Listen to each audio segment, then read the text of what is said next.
एक दिन अमन जंगल के रास्ते से गुजर रहा था। तभी रास्ते में अचानक उसके सामने एक हाथी आ गया। तभी नमन को गुस्सा आया और उसने हाथी से कहा, तू हट जा मेरे रास्ते से, मुझे बहुत जल्दी है, मुझे कहीं जाना है। हट जा, तू मेरा रास्ता नहीं रोक सकता। वो खजाना सिर्फ मेरा होगा और किसी का नहीं। अमन, ये खजाना तुम्हें कभी नहीं मिल सकता।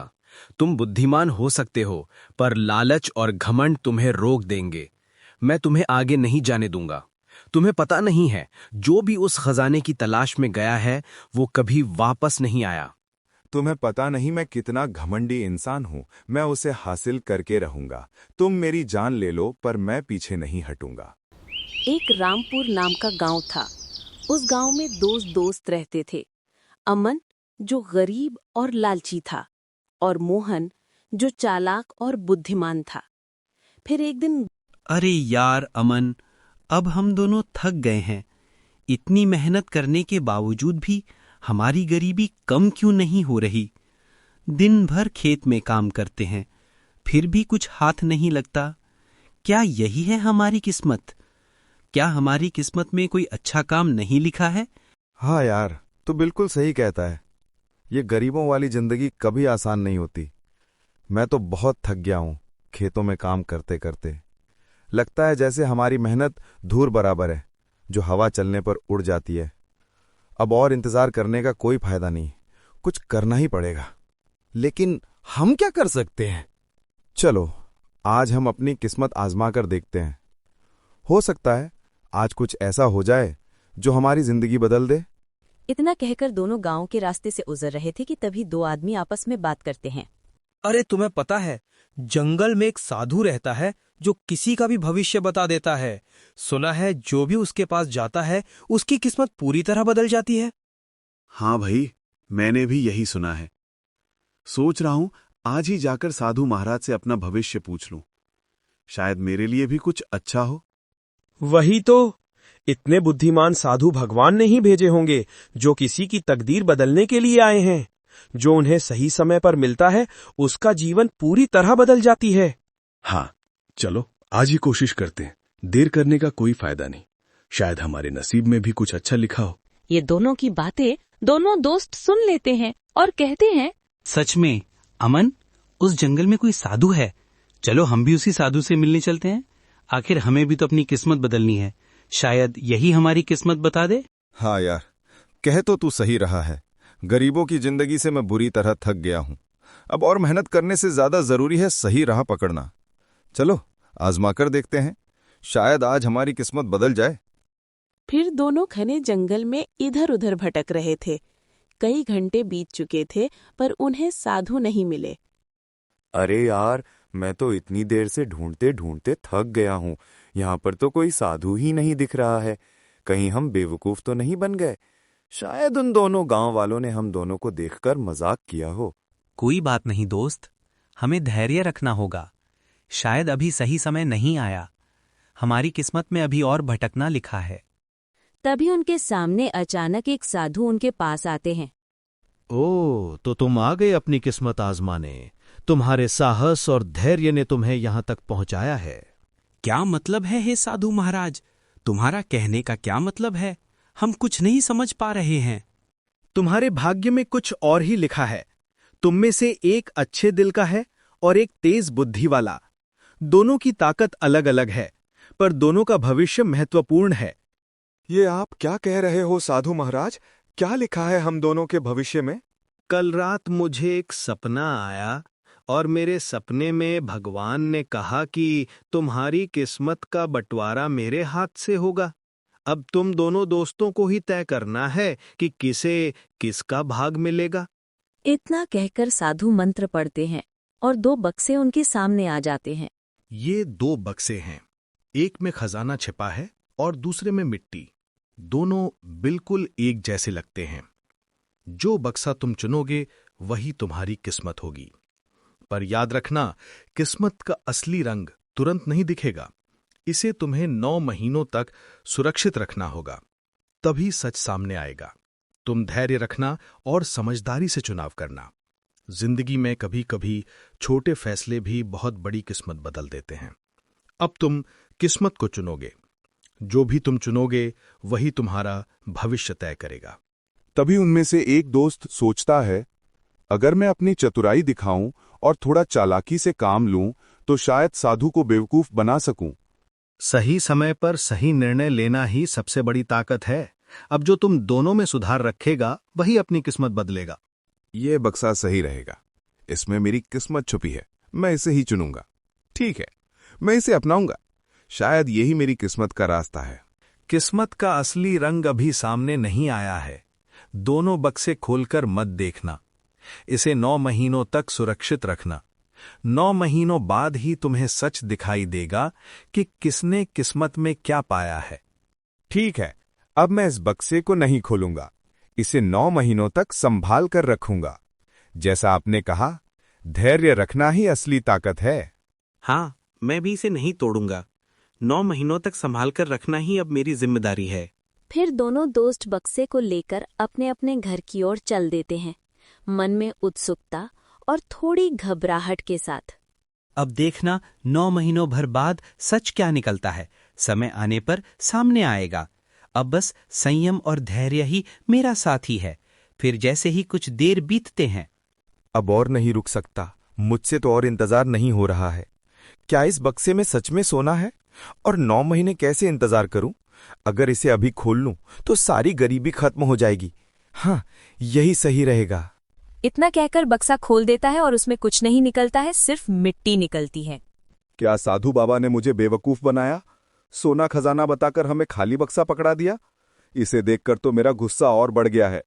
मैं इस साधु को कभी माफ नहीं करूंगा। वहीं दूसरी तरफ सूरज अपने बक्से को संभाल कर रखता है। अब मुझे बस 8 महीने हो चुके हैं। अब मुझे इसका अच्छे से ध्यान रखना है। मैं इसे सुरक्षित रखूंगा और समय आने पर सच देखूंगा। तभी कुछ समय बाद अमन अपने दोस्त मोहन के घर आ जाता है। अरे, तूने अपना बक्सा खोला नहीं? यार, मैंने तो सोचा था तू भी जल्दबाज होगा। ये इतने महीने तक कैसे रख पाएगा? मैंने कहा था ना कि मुझे इस बक्से को सुरक्षित रखना है। मैं इसे नहीं खोलूंगा। अरे यार, मैं तो खोल कर भी देख चुका हूं, उसमें कुछ नहीं निकला, सिर्फ खाली बक्सा था। उस साधु ने हमें बेवकूफ बना दिया और तू सोच रहा है कि इस वाले बक्से में कुछ होगा? देखो अमन, अगर मैं इसे खोलकर देखूंगा तो मैं भी बेवकूफ बन जाऊंगा। साधु का कोई कारण जरूर होगा। मैं धैर्य रखूंगा और समय आने पर सच देखूंगा। ठीक है, तेरी मर्जी। तुझे उस साधु की बात पर भरोसा करना है तो कर, पर मुझे तो अब बिल्कुल भरोसा नहीं है। देखना, समय पूरा होने के बाद भी तेरे बक्से में कुछ नहीं निकलने वाला है। इतना कहकर अमन गुस्से में वहां से चला जाता है। मोहन बक्सा संभाल कर रखता है। दिन बीतते हैं और एक दिन गांव में एक चोर आ जाता है। आज मुझे इस गांव में अच्छा खासा धन कमाने का मौका मिला है। सबसे पहले किसके घर जाऊं? यहीं अमन का घर सही रहेगा। सुना है ये बहुत बुद्धिमान है और जो भी होगा उसने अपनी मेहनत और बुद्धि से कमाया होगा। शायद यहीं मुझे ढेर सारा धन मिल जाए। इतना कहकर चोर अमन के घर में प्रवेश करता है और सामान खोजने लगता है। तभी अमन की आंखें खुल जाती है। तुम कौन हो? मेरे घर में क्या कर रहे हो? अभी यहां से चले जाओ। अरे यार, ये तो जाग गया। मैं जल्दी से भाग जाता हूं। लेकिन अमन उसे पकड़ लेता है। तभी चोर उसकी जम की पिटाई कर देता है और भाग जाता है। ये क्या लिखा है मेरी किस्मत में? एक खजाने से भरा बक्सा मिला, वो भी खाली निकला, और ऊपर से ये चोर आकर मुझे मार कर चला गया। हे ऊपर वाले, कुछ तो मेरे ऊपर तरस खा। कब तक मैं ऐसे फटे हाल में अपना जीवन बिताऊंगा? वहीं दूसरी तरफ मोहन अपने घर में सो रहा था। तभी अचानक बक्से से सुनहरी रोशनी निकलती है। अरे, ये क्या हो रहा है? बक्से से रोशनी निकल रही है। ये कैसे हो सकता है? मुझे जाकर देखना चाहिए। मोहन बक्से के पास जाता है और देखता है कि उसमें एक सुनहरा चमकता नक्शा रखा था। अरे, ये क्या है? ये तो नक्शा है और ये सुनहरी रोशनी। ऐसा लगता है जैसे मुझे किसी रहस्य की तरफ बुला रही है। तभी नक्शे के नीचे लिखा हुआ दिखाई देता है, इस खजाने का हक उसी का होगा जो बिना लालच के दूसरों के लिए इसे ढूंढेगा। मुझे कुछ समझ में नहीं आ रहा है। ये इतना बड़ा रहस्य है। मुझे साधु माँ के पास जाना चाहिए। हाँ, यही सही रहेगा। इतना कहकर मोहन नक्शा लेकर साधु की झोपड़ी की ओर चलता है। तभी अमन उसे जाते हुए देख लेता है। अरे ये इस वक्त कहाँ जा रहा है और इसके हाथ में क्या लगा है? मुझे इसका पता लगाना होगा। अमन चुपचाप उसका पीछा करने लगता है। तभी मोहन जैसे ही साधु के पास पहुंचता है। साधु महाराज, ये नक्शा मुझे बक्से से मिला। मैं नहीं जानता कि इसमें क्या लिखा है, पर लगता है ये किसी बड़े रहस्य की ओर इशारा करता है। हाँ बेटा, ये खजाना सदियों पहले एक बड़े राजा ने छिपाया था। उसे केवल नेक इंसान ही पा सकता है। लालच करने वाला कभी इसे नहीं देख पाएगा। नेक इंसान यानी इसका मतलब है कि इसे पाने के लिए दिल साफ होना चाहिए। कोई भी लालच इसे पाने की राह में बाधा बन सकता है। अगर मैं पहले इस खजाने तक पहुंच गया तो सब कुछ मेरा होगा। मैं राजा बन जाऊंगा, मेरी किस्मत चमक जाएगी। और मोहन, वो तो बस भोला और नेक दिल है। अब मेरा समय है। अब मुझे पूरी तरह से ध्यान रखना होगा। ये नक्शा केवल सही दिल वाले इंसान के लिए ही है और इसे संभाल कर रखना ही तुम्हारी जिम्मेदारी है। और हाँ, ये खजाना तुम हासिल करके सभी गरीब दुखियों की मदद करना। हाँ, मैं भी यही सोच रहा हूँ। इतना कहकर मोहन नक्शा लेकर अपने घर आता है और उसे बक्से में रख देता है और सोचता है कि बस अब सुबह होने का इंतजार है। फिर मैं इस खजाने तक पहुंचूंगा और गरीबों दुखियों की मदद करूंगा। फिर मोहन सो जाता है। तभी अमन चुपके से मोहन के घर आता है। यही सही मौका है। अब मैं इस नक्शे को चुरा लूंगा और खजाने तक पहुंच जाऊंगा। मेरी किस्मत चमकने वाली है। फिर अमन नक्शा चुराकर जंगल की ओर निकल जाता है। थोड़ी दूर जाने के बाद रास्ते में अचानक एक जादुई हाथी दिखाई देता है, जो अमन को आगे बढ़ने से रोकता है। तुम्हारे मन में लालच है। जो भी लालची व्यक्ति उस रास्ते पर गया, वो कभी लौटकर नहीं आया है। तुम अपनी जिद छोड़ दो, आगे मत बढ़ो, नहीं तो तुम भी कभी नहीं लौटकर आओगे। मैं तुम्हारी बातों में नहीं आने वाला। तू ऐसे नहीं मानेगा। रुक जा, अब मैं आगे ही जाऊंगा। अमन एक मोटा सी लाठी उठाता है और उस हाथी को मारने लगता है। कुछ देर बाद वह हाथी जख्मी होकर गिर जाता है।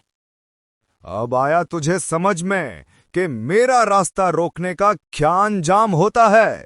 अब खजाना मेरा ही होगा। देखना, अब मुझे कोई नहीं रोक पाएगा। अमन घमंड और लालच के साथ आगे बढ़ता है।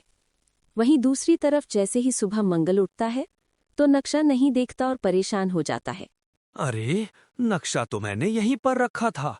यहाँ से नक्शा कहाँ जा सकता है? हे भगवान, लगता है किसी ने चुरा लिया। अब मैं क्या करूं? अब नक्शा तो नहीं मिला, पर अगर मैं सच में खजाना ढूंढ पाया तो गांव में कोई भी गरीब नहीं रहेगा। हर किसी की मदद कर पाऊंगा। मेरी मेहनत और ईमानदारी की ताकत से ही मैं लोगों की मदद करूंगा। यही मेरी असली किस्मत है। मोहन अपने गांव और गरीबों की भलाई के लिए याद रखे हुए जंगल के रास्तों पर चलता है। जितना भी नक्शा उसकी नजरों में याद था, उसे याद करते हुए आगे बढ़ता रहता है। वहीं दूसरी तरफ अमन आगे बढ़ता है और अचानक घने जंगलों में एक अद्भुत सुंदर परी प्रकट होती है। उसकी चाल, आंखों की झिलमिल और रहस्यमयी मुस्कान अमन को मोहित कर देती है। अरे, इतने घने जंगल में ये परी सी दिखने वाली स्त्री कितनी सुंदर लग रही है। मुझे इसके पास जाकर देखना चाहिए। तुम इतने घने जंगल में अकेली क्या कर रही हो? मैं इस जंगल में किसी बुद्धिमान व्यक्ति का इंतजार कर रही थी, जो मुझे अपनी बाकी की जिंदगी में खुशी और सुरक्षा दे सके। तुम्हारा इंतजार अब खत्म हुआ, क्योंकि मुझसे बड़ा बुद्धिमान कोई नहीं है। अगर मैं तुमसे शादी करूं तो तुम्हें धन मिलेगा और तुम अमीर बन जाओगी। मैं खजाने की खोज में निकला हूं और जैसे ही खजाना हासिल करूंगा फिर हम विवाह करेंगे। इस घमंड और लालच में तुम अपनी बुद्धि पर इतना भरोसा करते हो, लेकिन यही तुम्हारी कमजोरी बनेगी। और जैसे ही अमन आगे बढ़ता है, वो परी रहस्यमयी रूप में गायब हो जाती है। अमन आगे बढ़ता रहता है। तभी अचानक सामने एक रहस्यमयी गुफा दिखाई देती है। ये गुफा अब क्या है? अब मैं इसे कैसे पार करूं? तभी गुफा से रहस्यमय आवाज आती है। अगर तुम आगे जाना चाहते हो तो तुम्हें यहाँ मेरे 2 प्रश्नों का जवाब देना होगा। तुम्हें बिना किसी की मदद लिए केवल अपनी बुद्धि और चतुराई से इसे हल करना होगा। जो इन प्रश्नों के उत्तर दे पाएगा वही आगे बढ़ सकता है। ठीक है, मुझे तुम्हारी ये चुनौती मंजूर है। अब मेरी बुद्धि ही मेरी ताकत है। सोच लो, अगर तुमने गलत जवाब दिया तो हमेशा हमेशा के लिए अंधेरी नगरी में कैद हो जाओगे। मैं बुद्धिमान हूं। किसी भी प्रश्न का उत्तर देना मेरे लिए बाएं हाथ का खेल है। तुम बस प्रश्न पूछो। तो सुनो, मेरा पहला प्रश्न है, ऐसा कौन सा फल है जिसे खाने से पहले लोग धोते हैं और खाते वक्त रोते हैं? ये तो अरे इसका उत्तर क्या होगा मुझे पता है पर मैं बोल नहीं पा रहा हूं। मेरा दूसरा प्रश्न है, ऐसी कौन सी चीज है जो हमेशा आगे बढ़ती है पर कभी पीछे नहीं जाती? अमन चिंतित हो जाता है। उसका घमंड धीरे धीरे डर में बदल जाता है। वो जवाब नहीं दे पाता। मुझे इसका भी जवाब नहीं पता। मुझे माफ कर दो। मुझे पूरा विश्वास था कि मैं तुम्हारे सवालों के जवाब दे सकता हूं, लेकिन अब मुझे एक भी जवाब याद नहीं आया। कृपया अब मुझे एक और मौका दो। नहीं, तुम्हारा घमंड ही तुम्हारा अंत बन गया। मैंने तुम्हें पहले ही चेतावनी दी थी कि सोच समझकर जवाब दो, पर तुमने केवल घमंड दिखाया। अब तुम्हें हमेशा हमेशा के लिए इस अंधेरी नगरी में फंसना होगा। जैसे ही वो बोलता है, दीवार और तेज रोशनी से फैल जाती है और अमन धीरे धीरे दीवार के भीतर खिंचता चला जाता है। उसका डर, लालच और घमंड सब अंधेरे में गायब हो जाता है। वहीं दूसरी तरफ मोहन जंगल की ओर बढ़ रहा था। तभी रास्ते में वो एक घायल हाथी को देखता है जो दर्द से तड़प रहा था। अरे ये क्या? ये हाथी बुरी तरह घायल है। मुझे इसकी मदद करनी चाहिए। मोहन हाथी के पास जाकर उसके जख्म पर ध्यान देता है। तुम्हें क्या हुआ बताओ? तुम ठीक हो जाओगे। रुको, मैं तुम्हारे कुछ जड़ी बूटियां लगा देता हूं। मोहन जड़ी बूटियां तोड़कर हिरन के जख्म पर लगाता है। तुम बहुत नेक इंसान हो। तुमने मेरी मदद की है, पर तुम इस घने जंगल में क्या कर रहे हो? मैं यहाँ पर खजाने की तलाश में आया हूँ। मुझे खजाना मिल जाने से मैं गांव की मदद कर पाऊंगा, पर मेरे पास जो नक्शा था वो मेरे घर से चोरी हो गया है। पता नहीं अब मैं खजाने तक कैसे पहुंचूंगा। तुम चिंता मत करो, मुझे पता है तुम्हारा नक्शा किसने चुराया है। तुम्हारा दोस्त जो अमन है, उसने ही तुम्हारा नक्शा चुराया था और मेरा ये हाल भी उसी ने किया था। पर वह खजाने की तलाश में मायावी गुफा की तरफ गया है, पर उसे वह खजाना नहीं मिलेगा क्योंकि वह लालची है। आप मुझे उस मायावी गुफा का रास्ता बताएं, मैं उस खजाने को प्राप्त कर लूंगा। जैसे ही मोहन उस मायावी गुफा तक पहुंचता है, तभी वहां पर आवाज आती है। आओ मोहन, तुम्हारा स्वागत है, क्योंकि तुम बहुत इंटेलिजेंट इंसान हो। तुम्हारे अंदर कोई लालच नहीं है। अगर तुमको खजाना चाहिए तो तुम्हें मेरे प्रश्न के उत्तर देने होंगे, मगर इस बात का ध्यान रखना, अगर तुमने गलत उत्तर दिया तो तुम भी अपने दोस्त की तरह गायब हो जाओगे। है जादुई गुफा में तुम्हारे प्रश्नों के उत्तर देने के लिए तैयार हूं, पर अगर मैंने तुम्हारे प्रश्नों के सही उत्तर दिए तो तुम्हें खजाने के साथ साथ मेरा दोस्त भी वापस करना होगा। तुमसे मेरा पहला प्रश्न है कि कौन सी चीज सिर पर होती है पर सिर नहीं होती? तुम्हारे सवाल का उत्तर है टोपी। क्या बात है, तुम तो बहुत बुद्धिमान इंसान हो। अब मेरे दूसरे प्रश्न का जवाब दो। ऐसा कौन सा रूम है जिसमें कोई रह नहीं सकता? तुम्हारे सवाल का उत्तर है मशरूम। सच में तुम बहुत बुद्धिमान इंसान हो। तुम्हारा दोस्त जो इतना घमंडी था, अब तुम अपने दोस्त के पास जा सकते हो। तभी गुफा में से बहुत तेज रोशनी निकलती है और मोहन का दोस्त आनंद भी वापस आ जाता है तथा उसके सामने तो सोने से भरे हुए बक्से रखे होते हैं। तभी गुफा से आवाज आती है। मोहन, तुमने सभी प्रश्नों के सही उत्तर दिए। मैं तुमसे बहुत प्रसन्न हूँ। ये तुम्हारा दोस्त और ये सोने से भरे हुए बक्से हैं। ये ले जाकर तुम गांव में गरीबों की मदद करना, ताकि कोई भी भूखा ना रहे। ठीक है मायावी गुफा, जैसा तुमने कहा है मैं वैसा ही करूंगा। मैं तुम्हारा बहुत बहुत धन्यवाद करता हूँ ये सोने से भरे बक्से और मेरा दोस्त वापस करने ले। इतना कहकर फिर दोनों दोस्त एक एक बक्सा उठाते हैं और गांव की तरफ चलने लगते हैं। दोस्तों, अगर आपको हमारी कहानी अच्छी लगी हो तो आप लोग हमारी वीडियो को लाइक करें और चैनल को सब्सक्राइब जरूर करें। धन्यवाद।